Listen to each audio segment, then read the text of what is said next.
You're listening to the LoFi Music Academy podcast, your go-to space for all things lo-fi. Sit back, relax, and let's dive into the world of lo-fi music production. Hi, and welcome to the LoFi Music Academy podcast. I'm Spencer J, your guide through the chilled-out, atmospheric world of lo-fi beats. Today, we're diving into one of the most fun and creative aspects of lo-fi music, working with samples and textures. If you've been exploring lo-fi for a while, you've probably noticed how important samples are for giving a track its signature vibe. Those subtle textures, crackles, and layers of sound make lo-fi feel nostalgic, intimate, and warm.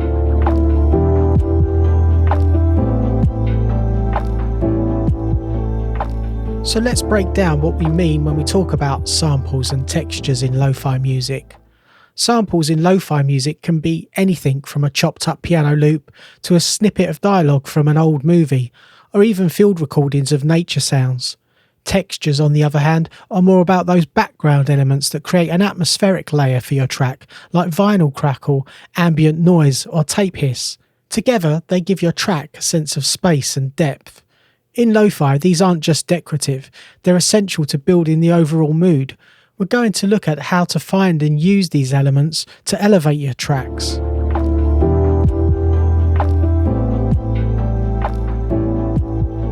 Firstly, let's talk about where you can find these samples and textures.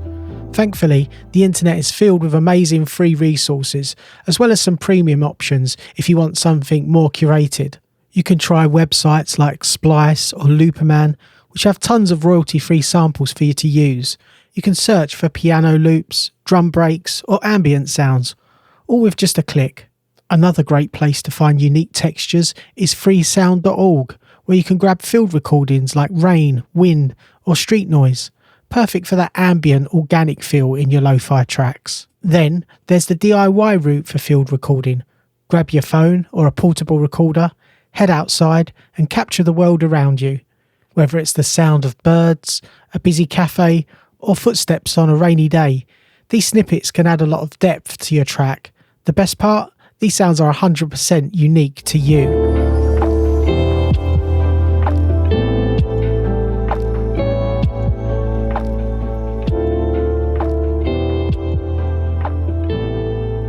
Now that you've got some samples, how do you actually use them in your lo-fi track? Let's start with chopping samples. This is a popular technique in lo-fi where you take a longer sample, maybe a piano loop or guitar riff, and slice it into smaller segments. You can then rearrange these smaller slices to create a completely new melody or rhythm. This gives your track that slightly disjointed, nostalgic sound. Another technique is pitch shifting your samples. Lowering the pitch gives them a darker, moodier vibe, while pitching them up can create a more dreamy or airy sound. You can also use time stretching to slow things down, giving your samples that relaxed, laid-back feel that's perfect for lo-fi. Don't be afraid to layer samples either. You can stack different textures like adding vinyl crackle over a piano sample or layering a field recording behind your drums. These subtle touches are what gives lo-fi its charm and warmth.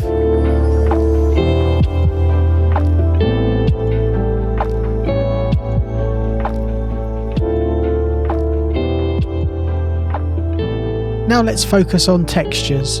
In lo-fi, textures are the subtle, almost hidden elements that bring your track to life.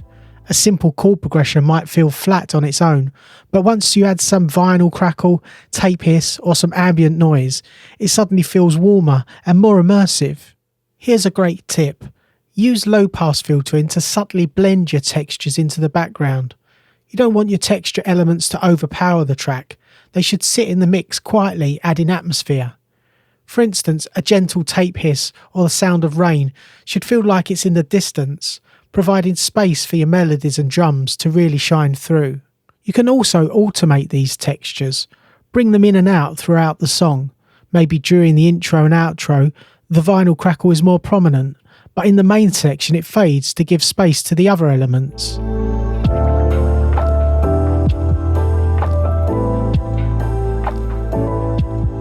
A really cool thing you can do with your samples and textures is adding effects to them, making them more interesting. First up, reverb. Adding a touch of reverb to a sample or texture can push it back in the mix and give you a dreamy, spacious feel. You can experiment with delay to add more depth, sync the delay to your track's tempo, or play around with the offbeat delays to create some unique rhythms. Distortion and saturation are your friends in lo-fi. Adding some light distortion can give your samples a warm, vintage feel, almost like they're coming off an old cassette or vinyl record. Don't be afraid to push the saturation to make those samples sound a little grittier. It's all about finding the balance between warm and rough.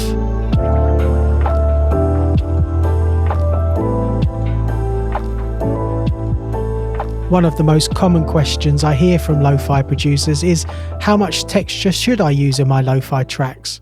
It's about finding that sweet spot. Lo-fi thrives on imperfection and textures, but if you overdo it, your track can become muddy or cluttered. I like to think of textures as the seasoning to your music, not the main dish.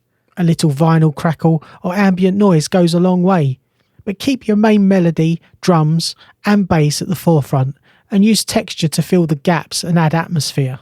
Before we wrap up, here are a few final tips for working with samples and textures in your lo-fi tracks. Number 1, keep it simple. Lo-fi is all about simplicity. Don't overcrowd your track with too many samples or layers. Let each element breathe. Secondly, use automation. Automating effects like reverb or EQ can bring life to your textures, letting them evolve throughout the track. Lastly, trust your ears. There's no right or wrong way to use samples in lo-fi. If it sounds good to you and it fits the vibe, roll with it.